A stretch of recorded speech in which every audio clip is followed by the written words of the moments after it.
लो भाई बब्बन, बन गई तस्वीर। जरा देखकर बताओ कैसी बनी है। अरे भाई मोहन, मेरी सलाह मानो तो तुम रहने ही दो। एक पेंटर बनना तुम्हारे बस की बात नहीं है। हाँ, तुमने सही कहा। मुझे भी कुछ ऐसा लगता है। खैर, आज शाम की गाड़ी से मैं शहर वापस जा रहा हूँ। कुछ जरूरी काम आ गया है। शहर से वापस आने के बाद तुमसे मिलता हूँ। मोहन अपने घर के दरवाजे पर ताला लगा देता है और वहां से चला जाता है। फिर उसी रात अचानक तेज हवाएं चलने लगती हैं।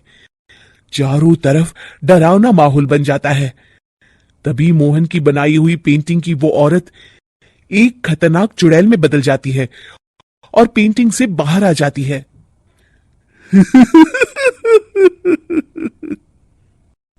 चुड़ैल घर के बाहर चली जाती है।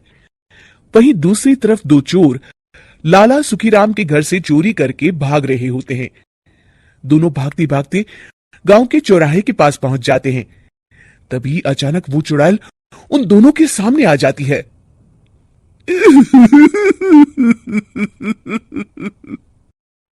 अरे मर गया रे। ये चुड़ैल कहां से आ गई?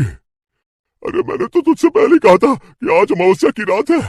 आज हमें चोरी नहीं करनी चाहिए। हाँ भाई बिल्ला, तुमने बिल्कुल सही कहा। जरा इसके दांत तो देखो, कितने बड़े हैं। चुड़ैल उन दोनों की तरफ बढ़ती है। अरे चुड़ैल दीदी, तुम चाहो तो ये सारे पैसे और जेवर ले लो, लेकिन हम दोनों को कुछ मत करना। पैसे और जेवर के लालच में तुम इंसान बिकते हो, हम चुड़ैल नहीं। तभी चुड़ैल उन दोनों चोरों को पुतले बना देती है। मैं किसी को नहीं छोड़ूंगी। अब कोई मुझसे नहीं बच सकता।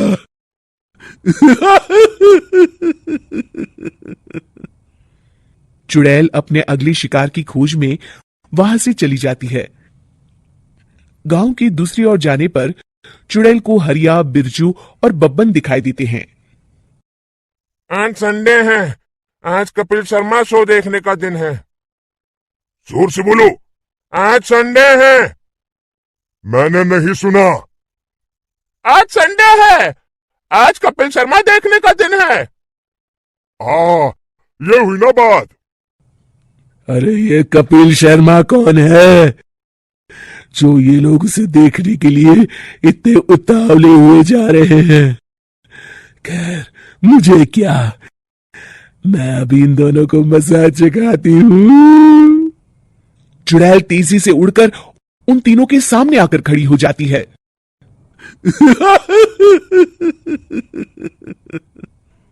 कपिल शर्मा शो बाद में देखना, पहले मुझे देख लो। बब्बन चुड़ैल को देखते ही पहचान जाता है। अरे ये तो तस्वीर वाली औरत के जैसी दिख रही है। मुझे अभी नहीं मरना है। अरे भागो रे। तीनों वहां से भाग खड़े होते हैं।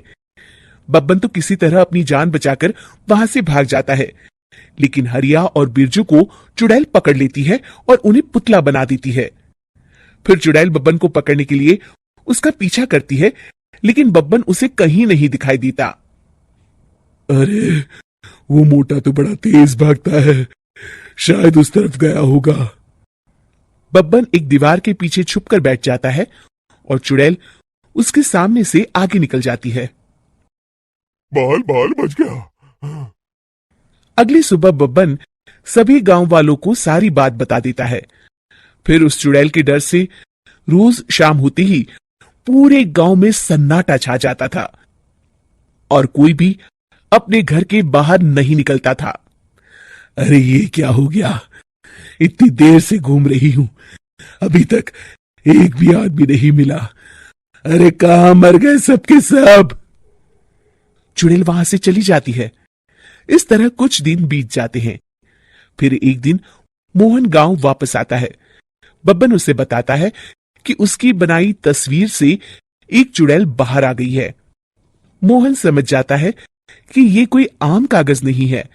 वो जो भी उस कागज पर बनाएगा वो असलियत का रूप ले लेगा। अरे मोहन भाई, अब तुम क्या करने वाले हो? मेरे पास एक बहुत बढ़िया तरकीब है। मैं इस कागज पर उस चुड़ैल की एक ऐसी तस्वीर बनाऊंगा जिसमें वो तपती धूप के नीचे खड़ी दिखाई देगी, और फिर जैसे ही सवेरा होगा वो चुड़ैल इस कागज से निकलकर बाहर चली जाएगी और सूरज की तेज धूप में जलकर राख हो जाएगी। मोहन बिल्कुल वैसे ही तस्वीर बना देता है और जैसे ही सवेरा होता है वो चुड़ैल कागज से निकलकर बाहर धूप में चली जाती है और सूरज की गर्मी बर्दाश्त नहीं कर पाती और जलकर राख हो जाती है।